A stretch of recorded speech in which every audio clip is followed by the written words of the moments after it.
Dea Roma, The Women of the Century short story by JameliaAlicia.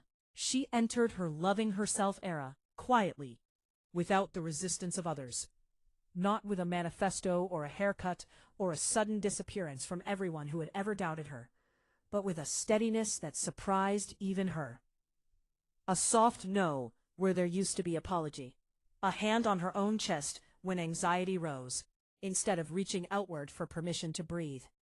Her name was Althea, and for the first time in her life, she trusted herself. On the morning the world bent, she stood barefoot in her apartment, sunlight pooling on the floor like warm milk. The mirror reflected her without judgment. She saw strength in the slope of her shoulders, history in her eyes that told 1,000 stories. She whispered, almost playfully, "I am enough." The words did not echo. They answered. The room trembled, not violently, but like a held breath, finally released. Light stretched thin, time folding in on itself like silk drawn through a ring.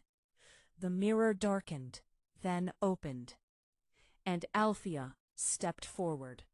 She landed on marble, cool veined stone beneath her palms. The air was heavy with incense and iron and wildflowers crushed under sandals. Voices surrounded her, low, commanding, musical, speaking a language she somehow understood without ever having learned. Latin. She rose slowly, heart racing but mind strangely calm. Around her stood women, not the silent, obedient figures she had been taught Roman women were supposed to be, but warriors, scholars, judges, priestesses. Their hair was braided with gold thread, their eyes sharp with intelligence. Bronze armor gleamed beside flowing linen.